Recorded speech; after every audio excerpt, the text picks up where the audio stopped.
What is up, guys? It is Quinn here, and in this video we're going to be going through my weekly injury report, so talking about all the players who are questionable, doubtful, and then the guys who have already been ruled out heading into week 6 of the NFL season, and then just giving, some fantasy advice here and there, maybe talking about potential pivot options if a player's out, or talking about their backups. Am I going to start the running back 2? Am I going to start the wide receiver 2? All that sorts of stuff. If you guys do have any fantasy questions, it doesn't have to be about injuries. It could be start sits, trade advice, whatever it is. You guys drop those down below. I'll get back to every single person. Just do me a huge favor and do like the video. It does help me out a ton. But let's just jump into the players who are currently listed as questionable. And we're going to start it off with Kyle Pitts. So we saw Pitts miss the week 5 game against the Buccaneers. He is still dealing with that hamstring injury. I know a lot of people are fed up with Kyle Pitts. For me, I'm still trusting him in my lineup. I imagine that if you drafted Pitts, you're going to be replacing him with some dude off of waivers, and I'd much rather just take the upside swing of Pitts in my lineup if he does play, instead of trying to start some fringe top 12 option. Maybe if you got in on one of these elite waiver wire pickups, like maybe Higbee was on waivers, Njoku, one of these guys, then I do think those are viable plays over Kyle Pitts. But if we're just trying to plug in a fringe top 12 guy, I would still be rolling with Kyle Pitts if he does go on Sunday. Now, moving over to the Patriots, we have a few injuries at a few different key offensive positions. Mac Jones dealing with that ankle injury. If I had to guess, I think they probably sit him out for one more game. I just don't think they're going to rush him back when Zappi's played pretty well, have him play limited, potentially re-injure himself. So I'd expect him to miss. In reality, in terms of fantasy, unless you're in a super flex league, this basically has no change on anything. I don't think the running backs are a better play with or without Mac. I don't think the wide receivers are a better play with or without Mac.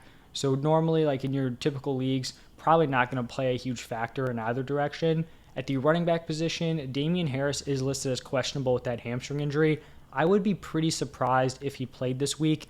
The reports coming out earlier in the week were that this could be a multiple week thing. So I think he is a long shot to play. I'm actually surprised he's not listed as doubtful or out. If he doesn't play, I think Ramondre is locked in as a mid-tier running back 1. I believe I had him ranked as my running back 6 in my weekly rankings, and I think that is appropriate if Damien Harris does miss. And then Jacoby Myers dealing with a knee injury. I would expect him to play this week. He's been banged up throughout the season, but when he's been on the field, the dude has just been an absolute volume hog. He's been producing. He's been a monster, especially in PPR formats.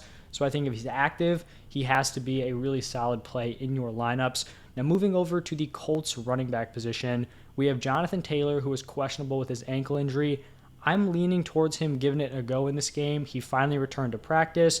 So if he's playing, you're firing him up as a running back 1 play. And then his backup, Nyheim Hines, is dealing with a concussion. So we're not sure if he's going to play. The only way that Hines is viable is if Jonathan Taylor misses. So if Taylor is out and then Hines is in, I think we can start Nyheim Hines. But other than that, if JT's playing, I'm out on Nyheim Hines. If Nyheim Hines and JT are out, I'm just fading the entire Colts running back position. I'm not trying to play around with, was it Phillip Lindsay and then Deion Jackson? Just not going to be interested in any of those options if those 2 starters aren't playing. Now, another handcuff option here is Alexander Mattison. He's dealing with a shoulder injury. This really doesn't have a huge impact for fantasy football. I just think if Mattison is out, it probably just gives Cook a little bit more of a bump.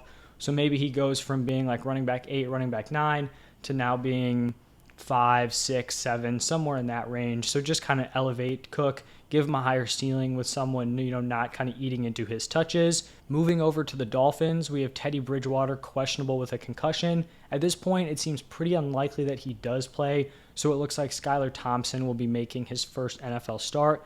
Staying on that offense, we've got Raheem Mostert dealing with a knee injury. Kind of unfortunate timing here for Mostert because he really just kind of took over, dominated the entire backfield, share, and now he's banged up. If Raheem Mostert is out, I think Chase Edmonds is a viable plug-and play, but I wouldn't be surprised if this is a really gross committee between both Gaskin and Edmonds. So, you're kind of playing the risk-reward game there. He could have a really strong role, but he could also have, a 50-50 split on a Skylar Thompson-led offense, which may not lead to great production. So definitely an important situation to monitor there at the running back position. Over to the Bengals, we have T. Higgins dealing with that ankle injury, And I think typically, right, we hear a dude, he's questionable for the game. We're just kind of monitoring it. A guy of T. Higgins caliber, it's like, okay, if he's out, we're obviously sitting him. If he's playing, we're plugging him in. Unfortunately, we have this added kind of, feature where he was banged up heading into last week's game and then barely played. So he was active, he was in your lineups, but he just gave you nothing. So it just gives you another little thing to kind of worry about. We're still going to have to monitor this over the next 2 days. I still think he's a quality enough play where if he is healthy or he is active, I do think he's someone we still have to be plugging into our lineups. But obviously we should be looking closely at potential limitations, all of that stuff. And then on that same offense, Hayden Hurst dealing with a groin injury.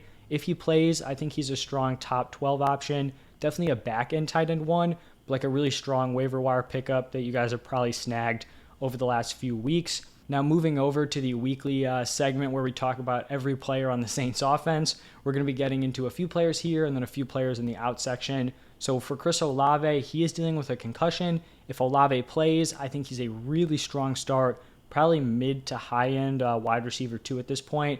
And then Jameis Winston could make his return, still dealing with like back and ankle injuries. I don't think it really changes a ton for this offense. I probably would prefer Winston in terms of like Olave's value. Andy Dalton, he's not going to risk it. Jameis Winston is going to be a little bit more reckless, which can be not great for real life NFL, but it can help support his weapons. So we'll see if he does give it a go. A player that I'm really hoping does play this week, but probably isn't fantasy relevant right now, is Wan'Dale Robinson. He's been dealing with a knee injury, injured himself week 1, has not returned since then. He's someone who I really think can break out of this Giants wide receiver room. We know it's been a real struggle, for those wide receivers. They're rolling out, a unit that rivals the Bears in terms of how bad it is. So if Wan'Dale Robinson can come in, find a role, I think he could be fantasy relevant in the future. We just got to see him out on the field first. He could fall on his face. We just don't know yet. So I am interested in seeing him play. So hopefully he can give it a go on Sunday. Then for the Rams, we have basically their top 2 targets, Cooper Kupp and Tyler Higbee, both questionable. Kupp with a foot, Higbee with an ankle. At this point, I'm leaning towards both of these guys playing. I think they're kind of just banged up. They're, not going to be pushing them at practice. But if Kupp misses this game, I truly cannot even fathom how terrible this offense is going to look. So just for the sake of watching football, I really hope Kupp and I guess also Higbee are playing this week. For the Cowboys, Dak Prescott is listed as questionable with that thumb injury. It still looks like Cooper Rush is expected to start. I think this is more telling of Dak Prescott likely returning in Week 7. So I'd be expecting Cooper Rush this week, probably Dak back in Week 7 unless he suffers a setback. And then the wide receiver 1 for the Cowboys, CeeDee Lamb dealing with a hip injury. I'd be expecting him to play this week. Then we have the weekly Keenan Allen segment. He is still dealing with that hamstring injury. He hasn't been ruled out yet. That's a good sign. Over the last few weeks, he's been ruled out a day or two before the game. So maybe he gives it a go. He did return to practice. Would love to see him back on the field. He's someone I was very high on coming into the season. I still think he'll be a top 12 wide receiver in PPR formats when he does play, but he just has to get back onto the field. And then in that game, we've got Melvin Gordon dealing with a neck and rib injury. So Gordon's a guy we're just going to have to continue to monitor. It's tough because he does play on that Monday night game, so you may have to make kind of a risky call. Maybe he's questionable and you keep him in your lineup. We don't know if he's going to be playing. I think if Gordon plays, he is startable. If Gordon is out, I feel like this turns into a really gross backfield that I'd probably just be trying to avoid, especially because we'd be having to start these dudes like on Sunday. So it's like you'd be predicting a Gordon injury, and then you'd be trying to pick the best running back in like a 50-50 committee. So a situation I'd just be avoiding if we're not playing Gordon. We've got a few players who are doubtful here. Julio Jones. It seems like they're not going to have him just try to tough it out throughout games.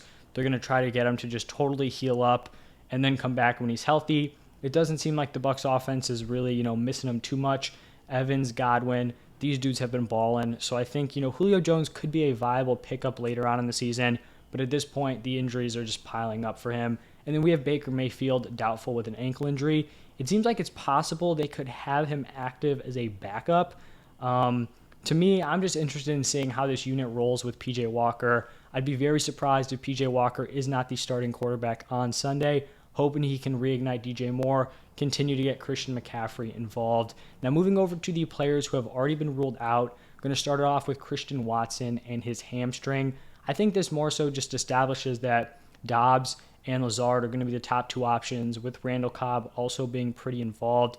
Watson was a guy who'd get a few, kind of like crafty touches here and there, jet sweeps, that sorts of stuff, screen plays, but he really wasn't getting consistent snaps. So not a huge loss in terms of, his fantasy production, but could just give Dobbs an extra bump to keep that wide receiver 2 role. Then we have Tua out with a concussion. Talked about how Bridgewater is also questionable with his concussion. Like I said, they'll probably be rolling the Skylar Thompson. For the Saints, both Michael Thomas and Jarvis Landry have already been ruled out. Michael Thomas with the foot, Jarvis Landry with his ankle. If Chris Olave cannot return from that concussion, this is going to be a gross looking Saints wide receiver room for either Andy Dalton or for Jameis Winston. If all these dudes are out, Taysom Hill probably becomes an even stronger play because he may not have the touchdown upside he's had in previous weeks, but they're just going to need a playmaker to do something, and he is one of those guys for that team. We've got Rashad Bateman, who's already been ruled out with a foot injury. Unfortunate, he had a hot start to the season, was interested in seeing him in this offense, but unfortunately this injury has kind of limited him the last few weeks. For the Giants, we have Kenny Golladay out with a knee injury, Kadarius Toney with a hamstring, just kind of connecting back to Wan'Dale Robinson. They've had all these injuries, Sterling Shepard out for the season. They're running out these dudes who are like typically wide receiver 4s and 5s on other teams. So this is just a basically Wan'Dale Moore shout out here, or Wan'Dale Robinson, not Rondale Moore from the Cardinals. For the Steelers, we've got Pat Freiermuth out with a concussion. Tough to see like a locked-in top 12 tight end out, but that is what we're dealing with. And then probably one of the more interesting storylines of the week in terms of injuries or just like availability, Cam Akers out with personal reasons. Now, I'm not exactly sure if this is like a mental health thing or if this is like a disagreement with the team. I don't know. Let me know what you guys think. The vibe that I was getting from the McVay interview or the press conference was kind of like maybe there were some like internal disagreements between Akers and the organization. I could be wrong on that. Like, let me know if you guys got the same takeaway in the comments. But, regardless, for fantasy this week, I think Henderson is playable. There's always the risk that they just kind of bump Malcolm Brown up to the Akers role, and we see Brown getting the early down work, Henderson getting the receiving work. I think if you're desperate for a play, the risk is kind of worth it because even on a bad offense, Henderson getting the 3-down workload is going to be really strong for fantasy. So just a situation we'll have to monitor. If you guys are choosing between Henderson and another dude, you can drop those down below, and I'll try to give you my best advice. And then the last two players who have already been ruled out, both from the Cardinals backfield, we've got James Conner with his rib and then Darrell Williams with a knee. So Eno Benjamin, a really strong start this week, probably going to slide in as a mid-tier running back 2, probably going to command a 3-down workload. Hopefully Conner can come back. He's someone I do have a lot of shares of, especially in best ball. But for this week, it is going to be Eno Benjamin. So that is going to wrap it up for the Week 6 injury report. Like I said at the top, any questions, drop them down below. If you guys did enjoy, hit that like button. And if you are not already subscribed, subscribe. It's free. You can undo it if you're not liking the content. But thank you guys again, and I'll see you in the next one.